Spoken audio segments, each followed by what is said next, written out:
Selamat pagi, selamat berjumpa kembali pada Renungan Pagi. Hari ini hari Senin tanggal 18 April. Kita akan mencoba belajar tentang parabel Tuhan Yesus. Ya, sebelum kita memulai, mari kita berdoa. Ya Tuhan, ya Roh Kudus, ya Bapa di surga, kiranya Tuhan berkenan memimpin hamba-Mu berbicara dari awal sampai akhir, memberitakan kebenaran firman Tuhan. Kiranya kami juga semua yang mendengar dengan kuasa Roh Kudus dimampukan untuk mengerti dan menjalankannya dalam kehidupan sehari-hari. Dalam nama Tuhan Yesus kami panjatkan doa yang sederhana ini. Amin. Ya, seperti saya sebutkan tadi, kita akan belajar mengenai parabel Tuhan Yesus. Ya, Yesus mulai pengajaran dengan parabel. Tetapi mari kita mengclearkan apa pandangan kita tentang parabel Tuhan Yesus. Sehingga kita mulai dengan sesuatu yang baru, konsep yang baru, sehingga kita bisa mengerti apa yang dimaksud dengan parabel, mengapa Yesus memakai parabel, apa tujuan parabel, dan bagaimana mengartikan parabel itu sendiri dalam kehidupan kita sehari-hari. Ya, di kitab Matius, Yesus pada awalnya Matius memperkenalkan Yesus sebagai Mesia. Ya, ada urutan keturunan Raja Daud. Dan Yesus mulai memberitakan kerajaan Allah. Ya, di mana pada suatu kesempatan Yesus mengkhotbahkan kepada murid-muridnya apa yang disebut dengan khotbah di bukit. Ya, karakter anak-anak Tuhan, anak-anak kerajaan Allah. Bagaimana seharusnya karakter anak-anak Tuhan, kerajaan Allah? Bagaimana mereka berperilaku dan diberkati dan memperoleh kebahagiaan baik di dunia maupun di surga. Ya, jadi Yesus gencar memproklamirkan kerajaan Allah. Tapi bagaimana respon dari orang-orang Yahudi sendiri, orang-orang Farisi? Ya, mereka menentang. Ya, pada suatu kesempatan Yesus berkhotbah mengenai bertobatlah sebab kerajaan surga sudah dekat di Matius 3 ayat 2. Ya, jadi pada awalnya Yesus sering mengkhotbahkan kerajaan Allah dan mengkhotbahkan pertobatan. Tetapi sebagian besar di luar murid-murid Yesus menolak Yesus. Bahkan mereka bersekongkol untuk membunuh Yesus. Karena apa? Karena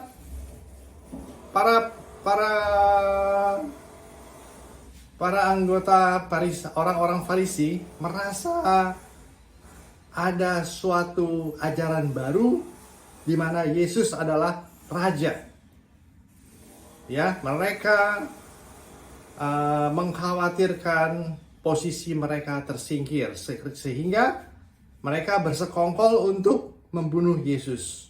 Di Matius 12 ayat 14, lalu keluarlah orang-orang Farisi itu dan bersekongkol untuk membunuh dia. Jadi di pasal 12 adalah turning point di mana orang-orang Farisi secara terang-terangan menolak ajaran Tuhan Yesus dan bersekongkol mau membunuh Yesus. Ya, di kitab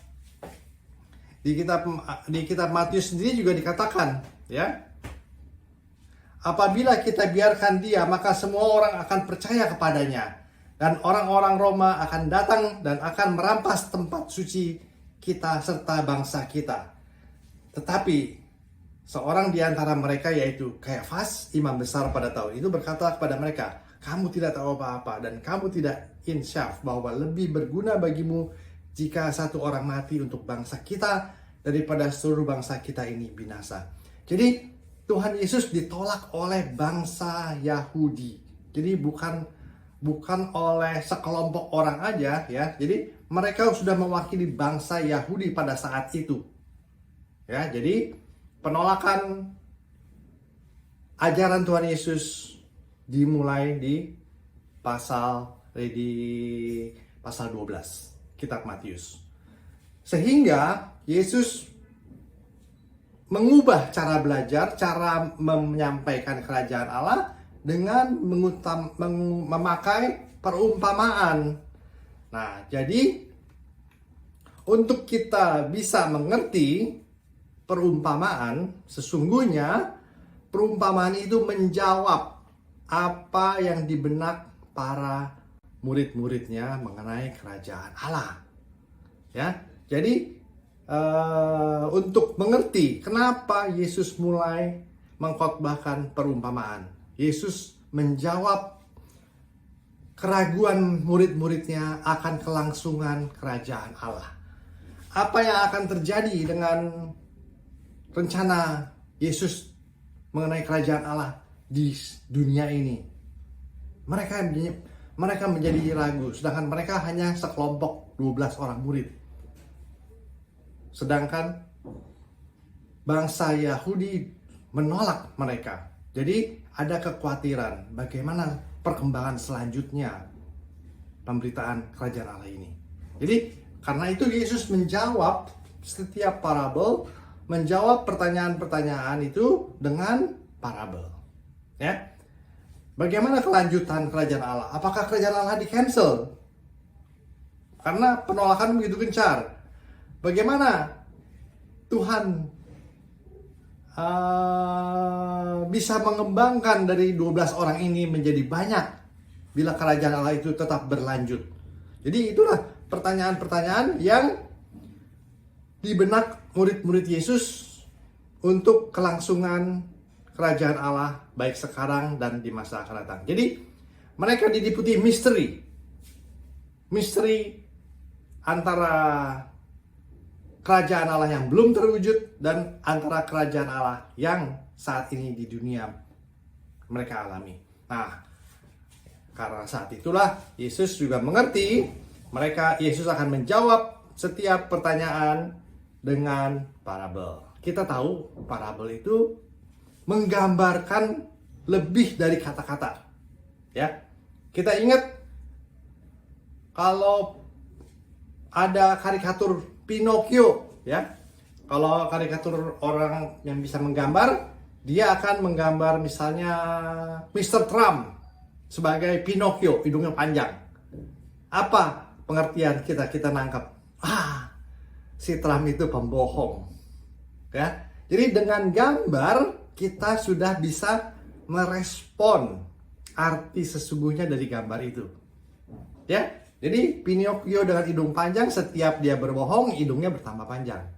Ya, jadi itulah sekedar karikatur. Nah, parabel juga sama. Parabel itu menguraikan suatu analogi, simile, dengan peristiwa kejadian sesungguhnya yang sudah dikenal oleh rakyat pada masanya. Jadi tidak heran Yesus menggunakan parabel karena orang Yahudi sendiri juga sudah mengenal parabel, mengenal perumpamaan, ya. Jadi tindakan Yesus membuat mujizat, menyembuhkan orang sakit, malah disebut Yesus memakai kuasa setan, kuasa Beelzebul dalam menyembuhkan orang sakit. Ya. Jadi Yesus memakai sekarang parabel. Ya, Tuhan Yesus sudah mengautentikkan pengajarannya dengan mujizat. Itu pun ditolak. Malah dikatakan Yesus memakai kuasa setan. Ya, karena itu Yesus sekarang menggunakan parabel. kita mau lihat sebentar, apa sih definisi sesungguhnya dari parabel? The word parable atau parabola itu artinya mengcompare, membandingkan. Ya, membandingkan suatu ke aktivitas dengan aktivitas yang lain.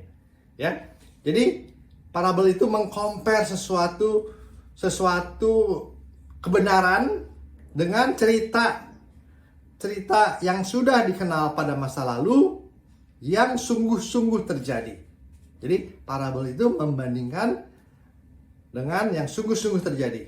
Terus ada lagi yang dibilang perumpamaan adalah cerita duniawi dengan makna surgawi yang ada di sorga, supaya kebenaran sorgawi bisa dipahami dengan lebih baik dan terang dengan dalam ilustrasi dari bahan yang diambil dari dunia. Maksudnya cerita-cerita itu sudah dikenal oleh masyarakat saat itu. Tradisi Yahudi sudah mengenal parabel. Karena itu tidak heran Yesus menggunakan parabel. Ya, jadi perumpamaan itu mengandung adalah cerita Yesus mengambil kerajaan Allah dibandingkan dengan perumpamaan yang sudah dikenal dan mengandung kebenaran. Ya, jadi itulah definisi singkat mengenai parabel. Jadi kebenaran digambarkan dengan pictures, ya, dengan kronologi, dengan cerita, ya. Jadi tadi karikatur dengan gambar, tapi sekarang parabel ini digambarkan dengan ilustrasi cerita, gitu. Nah, ada lagi alegori. Kalau alegori lain lagi. Alegori itu membandingkan sesuatu hal atau benda alam dengan kesamaan fungsi. Pembandingan langsung. Misalnya, akulah roti hidup. Siapa memakan daging dan minum darahku, ia akan hidup selama-lamanya. Jadi, Yesus membandingkan daging dan darahnya dengan roti dan anggur. Ya, jadi aku adalah roti hidup. Aku adalah terang dunia. Ya, jadi itu alegori. Jadi membandingkan sesuatu konsep karakter dengan suatu benda yang sudah dikenal, terang dunia. Ya, roti hidup. Banyak lagi alegori yang diucapkan oleh Yesus yang bukan parabel. Ya, jadi beda ya. Perumpamaan membandingkan menggambarkan sesuatu cerita dengan kejadian yang sesungguhnya di masa lalu, ya, dengan yang mempunyai makna rohani. Ya, jadi parabel bukan alegori, ya. Perumpamaan adalah pesan dengan menggunakan bahasa imajinatif atau kiasan simbolis atau perbandingan. Itu definisi lain. Tujuannya nih parabel untuk apa? Tujuan untuk parabel adalah karena parabel itu mudah dimengerti dan tidak ofensif. Ya, penting, parabel tidak ofensif. Jadi dia akan mereveal, menyatakan kebenaran, tapi juga sekaligus mengkonsil, menutupi kebenaran bagi yang menolak. Ya. Jadi maksudnya apa? Jadi parabel tujuannya menyatakan kebenaran sekaligus menutupi kebenaran bagi yang menolak. Menyatakan kebenaran adalah mereka murid Yesus diuraikan kebenaran itu, dijelaskan kebenaran itu. Tetapi kepada yang menolak, yang bukan murid Yesus, dia harus mengartikan sendiri itu parabel. Dan karena dia menolak, dia tidak bisa melihat, menggambarkan imajinasi dia, tidak bisa membayangkan karena hatinya sudah menolak. Ya, jadi satu, reveal and conceal the truth, yang menyatakan kebenaran. Terus kedua juga, parabel itu digunakan untuk peringatan, jadi judgment loh. Jadi parabel menyatakan kebenaran dan juga mengingatkan akan judgment pada akhir zaman. Ya. Jadi itulah tujuan parabel. Selain judgment, juga menguraikan ajaran Tuhan Yesus secara gamblang, jelas.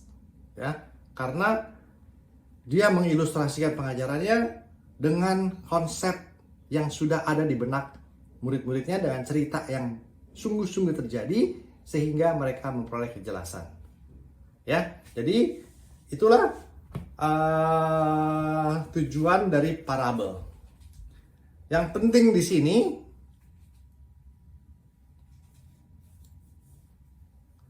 ya disebutkan juga tuh di kitab Matius ya, bahwa parabel itu menyatakan kebenaran bagi mereka yang percaya ya. Di ayat 11, kepadamu diberikan karunia untuk mengetahui rahasia kerajaan sorga, tetapi kepada mereka tidak, karena siapa yang mempunyai kepadanya akan diberi sehingga ia berkelimpahan, tetapi siapa yang tidak mempunyai apapun, juga yang ada padanya akan diambil. Ya, jadi itulah kita yang sudah mengerti, kita akan diberi pengertian terus sehingga kita semakin mengerti dan percaya. Ya, jadi itu tujuan dari parabel. Terus bagaimana kita menafsirkan parabel? Ya, kita menafsirkan parabel, kita harus mengerti kontekstual settingnya itu gimana, di mana kejadiannya. Siapa yang diajak bicara oleh Tuhan Yesus? Apakah parabel itu didengar oleh muridnya? Apakah parabel itu didengar oleh musuh-musuhnya? Atau kepada siapa Yesus berbicara pengajaran itu? Jadi kita mesti mengerti ya. Jadi kemudian juga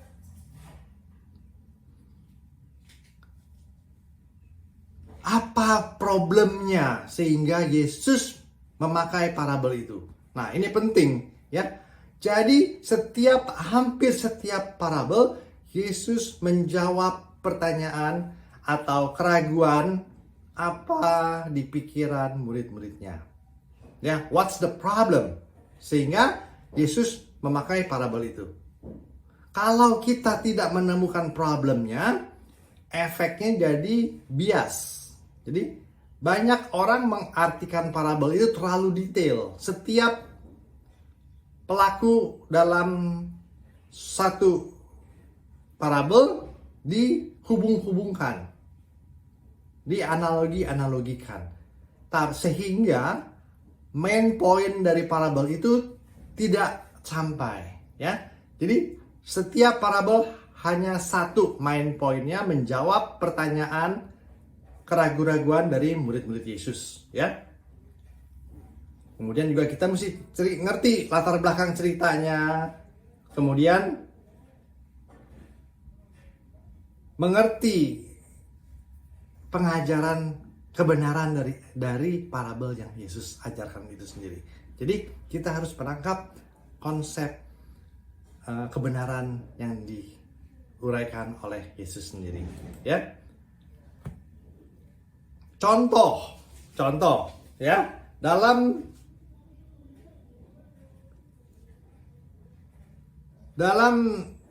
Lukas 15 ayat 2 ya.